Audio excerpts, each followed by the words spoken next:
처음에 달걀 2개의 크기를 굉장히 강박을 가지고 있잖아요. 자기 몸에도 알이 2개가 있어요. 근데 그건 비대칭입니다. 그거 어떻게 해결했을까? 세상 모든 아트를 리뷰하는 세상 모자란 아마추어들 세모아입니다. 원모아 야넥이고요. 저는 돌모아 인스. 세모와 푸쌤입니다. 세모아 시즌2 두 번째 시간. 오늘 나눠볼 작품은 하얀 눈과 아주 어울리는 그런 작품이죠. 케네스 브래너 감독 그리고 주연의 오리엔트 특급 살인입니다. 그 아가사 크리스티가 1934년에 발표한 동명의 장편 추리소설을 원작으로 하고 있죠.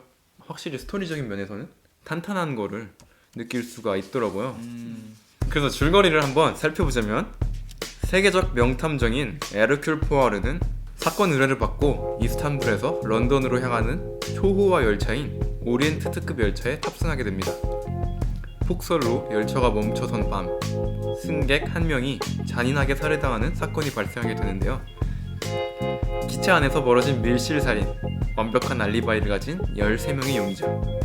포아르는 현장에 남겨진 단서와 용의자들의 증언을 토대로 미궁에 빠진 사건 속 진실을 찾기 위한 추리를 시작하게 되는데 출연진이 좀 엄청나죠? 진짜. 연기는 정말 흠잡을 데가 그쵸. 없는 그죠? 진짜로. 케네스 브래너가 마당발인가? 헐리우드에서 토르 등으로 유명한 케네스 브래너 감독이고 토르 보셨어요? 1편? 보긴 봤죠.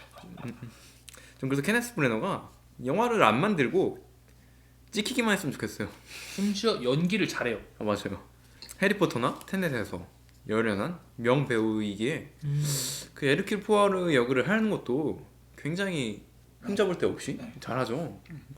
벨기에 사람이 영어를 쓰는 그런 발음이나 액센트 같은 것도 굉장히 훌륭하고. 이 사람이 테넷에서 사토르 역할을 왜 사토르예요? 전혀 그 모습을 찾아볼 수가 없더라고요. 그렇죠. 깜짝 놀랐어요.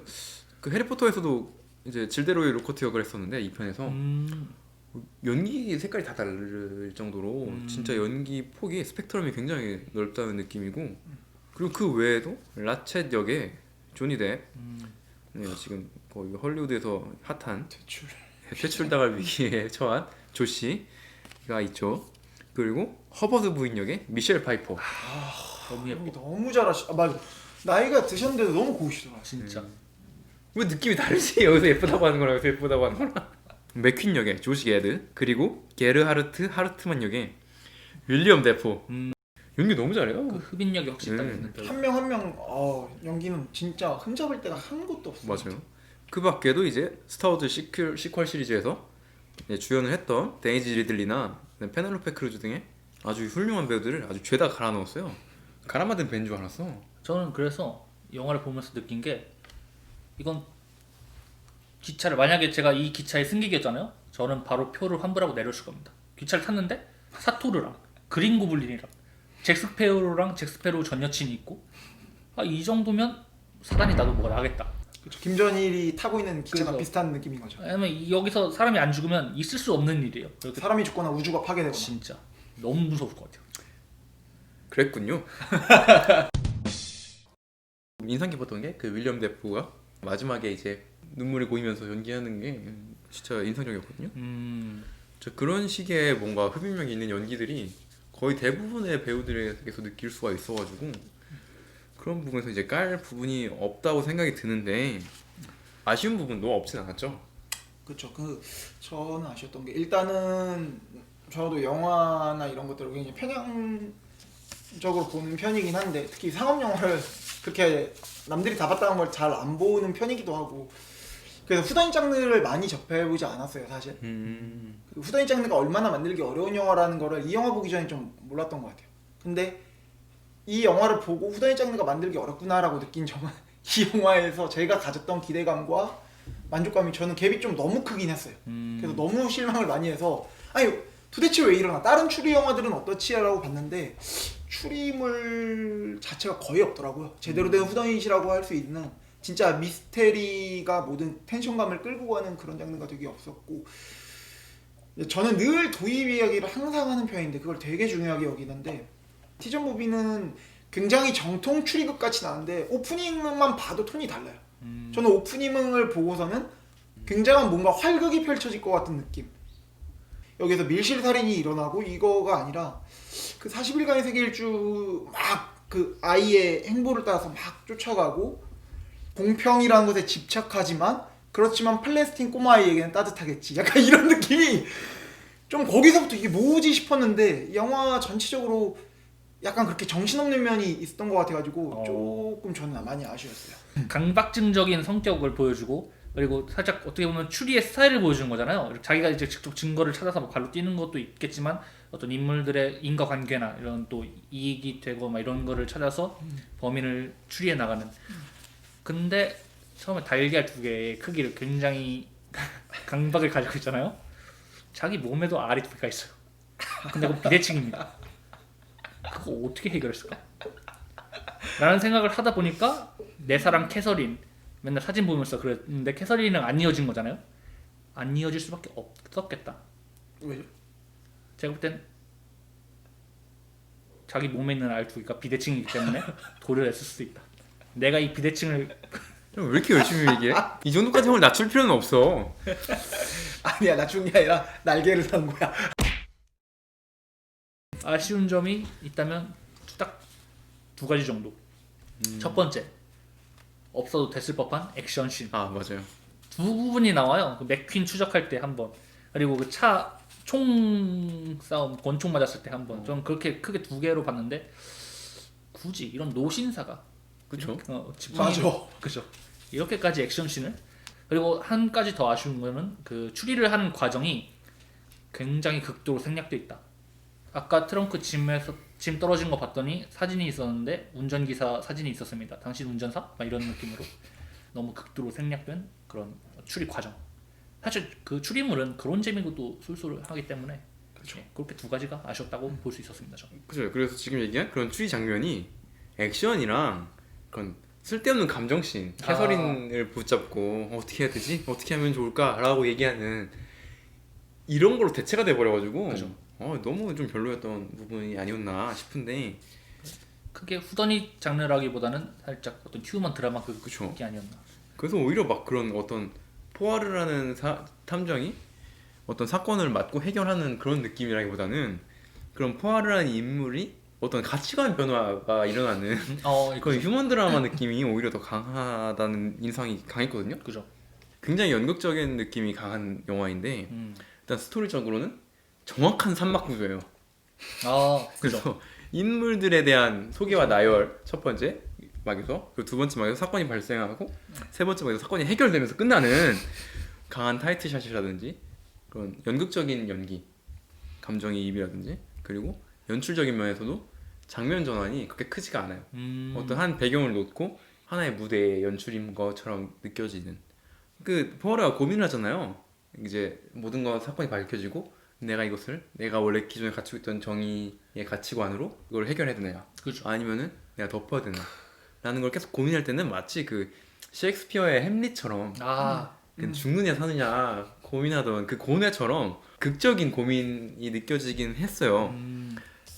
근데 이제 항상 느끼는 게 그거죠. 그래서 추리 영화면 추리의 힘을 써야지. 그렇죠. 왜 다른 데는 이렇게까지 힘을 쓰면서. 갑자기 그래서 여기 초경 있으니까 당신 마음대로 하시오. 이게 갑자기 저는 그 장면은 그렇게 해석을 했습니다. 쫄린 거지. 12명이니까. 어차피 당한다. 그죠. 싸워봤자. 그래서 타짜에 그런 데서 했잖아요. 쫄리면 돼지시든가. 그러니까 나 죽었어 하고 패 내려놓은 거죠. 그 이 영화에서 좋았던 미장센은 연극적인 프레임이랑 그쵸. 그리고 멀리 망원에서 광각으로 찍은 씬들의 어떤 아름다움과 웅장함인데 두 번째 건 별로 필요가 없었던 것 같아요 사실.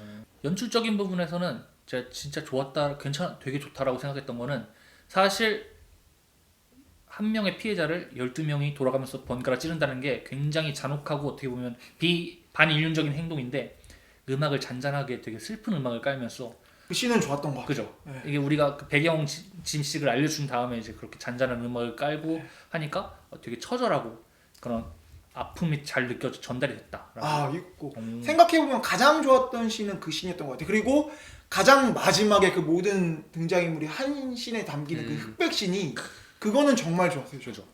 그 12명 모여있는 씬은 약간 최후의 만찬 같은 느낌 아니었어요? 정확히 그런 생각이 네. 또 들었습니다.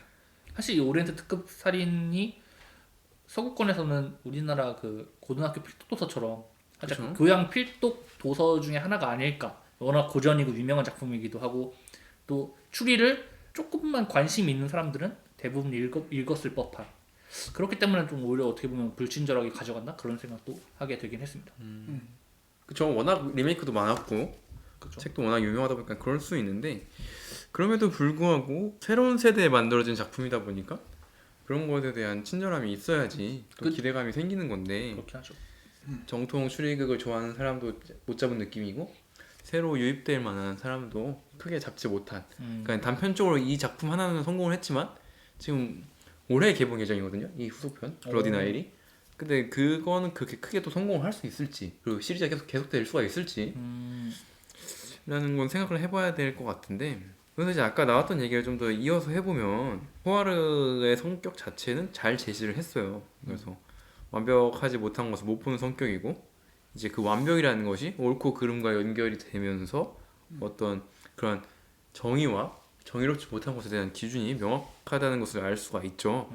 그 밖에 재밌는 거는 3이라는 숫자는 불길하다고 했던 게 그냥 뭐 홀수여서 그런 걸 수도 있잖아요. 3이라는 숫자는 기독교에서 완전 수잖아요. 그죠. 그러니까 뭔가 이성에 반대되는 그 종교라는 측면에서 완전수이기에 이성적인 완전수는 되지 못한다. 그런 걸 수도 있겠다. 그런 생각은 이건 좀 많이 비하기 심한 거죠. 왜냐면 마지막 그 터널 배치도 최후의 만찬 느낌이 나게 한 것도 있고 뭔가 살짝 그런 걸 다룬 거 아닐까. 왜냐면 예수님과 12제자 여기선 하지만 살인자들이잖아요. 어떻게 보면 그런 것도 어떻게 보면 연관 지어 생각해 보면 그렇죠. 그렇게도 해서 금인장 쌤 그런 의도가 있었을 수 있을 것 같아요. 또 예수님은 그런 죄에 대한 그런 걸 짊어지려고 온 사람인데 이 사람들은 이 사람도 어떻게 보면 좀 죄에 대한 짐을 짊어지긴 했네요. 그죠. 그리고 또 마지막에 그 저기 미실 파이퍼 분이 다 내가 한 걸로 해라 하고 마지막에 죽음으로 그 죄를 갚으려고 했지만 실패한기 때문에 어떻게 보면 그렇게 볼 수도 있겠다. 그게 실제 있었던 일이라고 생각을 하면 미셸 파이프는 구원받은 거죠. 그죠. 용서받은 거죠, 사실은. 이 당신의 분노를 충분히 이해할 만한 누군가가 나왔고 그죠. 자기 스스로 사실 죄값을 치르려고 했죠. 그리고 그 진정성을 증명받기도 했죠. 미셸 파이퍼는 어떤 식으로든지 죄의 대가를 치르긴 했을 것 같아요. 좀 비약이 심해서 비약의 비약 병아리 같은 느낌이긴 한데 비약비약. 그래서 첫 번째 달걀씨. 그래서 병아리까지 연결된 거야. 뭔 개소리야! 저는 일단 기준을 좀 말씀드려야 될 것 같은데 네. 제 기준의 포인트는 누가 봐도예요. 누가 봐도. 누가 봐? 봐도 누가 봐? 누가 봐도 가만 보니 아이고. 밥안봐 아이고. 누가 봐도 맛있죠. 괜찮다. 3점. 아. 그러니까 내가 돈 내고 10,000원 내고 극장에서 봤는데 누가 봐도 괜찮다가 3점. 3점. 누가 봐도 재미있다가 4점. 누가 봐도 명작이다가 5점. 누가 봐도 아쉽다 2점. 누가 봐도 망작이다 1점. 그런 기준이면 아이스크림 누가 봐는 3점인가요? 누가 봐도 괜찮다. 누가 봐는 누가 먹어도 괜찮다. 저는 3점이라고 봐요. 그죠. 네. 나쁘진 않지만 5점짜리 아이스크림 먹은 거야? 인생에 5점을 남겨 이런 드립. 뭐 끌래도는? 끌레도를? 나 이거 못 끌래. 끌레. 유튜브 그만 끌레. 그런 의미에서 제 평점은 2.0. 그러니까 이런 장르 이런 영화를 좋아하시는 분이 봐도 씁쓸한 아쉬운 맛이 분명히 남을 것 같고 그렇기 때문에 한 줄 평은 조금 긴데 차가운 다크 초콜릿 아이스크림과 따뜻한 스튜를 화려하게 플레이팅한 스타 셰프의 오만. 하나의 얼마인가요? 5만 원이면 더 짰을 것 같은데 평점이. 스타 셰프니까. 나 지금 그 생각했어. 하나하나의 완성도는 괜찮아요. 근데 어울리지 않은 것을 했고 마치 그 다크 초콜릿 맛집인 것처럼 시크한 추리물 기가 막히게 냉철하게 추리할 수 있는 추리물인 것처럼 했는데 보고 나니 따뜻한 휴먼 드라마였다. 근데 휴먼 드라마 좋아하시는 분들은 후반부의 연출들은 괜찮기 때문에 3.0까지도 생각하실 수 있을 것 같아요. 3.5점. 오. 높네요. 그래도 전 대중적으로 재밌게 그냥 평양에 볼 수 있으면 3점에서 3.5점을 주는데 잘 짜여진 연극 같은 영화. 하지만 준수한 클래식함이 주는 권태가 느껴진다고 하고 싶어요. 그래서 뭔가 그런 거 있잖아요. 정말 그냥 봤을 때 괜찮아. 생각도 준수하고 하는 것도 괜찮고 다 좋은데 뭔가 특별히 매력이 없어서 금방 질리는 그런 느낌이 강하게 드는 그런 영화였습니다. 제 평점 및 한 줄 평은 3.0점. 3.0점이고 한 줄 평은 소문난 잔치에 골라 먹으면 그나마 좀 건질 게 있다. 뭐 먹을 게 없진 않아요. 근데 뭐 배우들의 연기라던가 뭐 한 사람 한 사람을 놓고 보면 다 명배우죠. 연기, 미장센, 음악. 그죠? 그러면 다 좋은데 근데 조금 아쉬운 육회가 나와도 살짝 냉동 육회고 뭐 그런 뷔페 출장 뷔페 느낌이랄까? 출장 뷔페 업 종사하시는 분들 지금 무시하는 거예요? 근데 저는 출장 뷔페를 너무 좋아해요. 그래서 3.0점. 그래서 3.0점. 네, 그래서 오늘은 아가사 크리스티 원작의 오리엔트 특급 살인을 다뤄보았는데요. 계절과 잘 어울리는 영화는 아니었나 싶습니다. 그래서 저희는 다음 시간에 더 재밌는 작품들로 여러분을 찾아뵐 테니 가기 전에 구독과 좋아요 그리고 알림 설정까지 부탁드립니다. 그럼 다음 주에 만나요. 안녕. 안녕.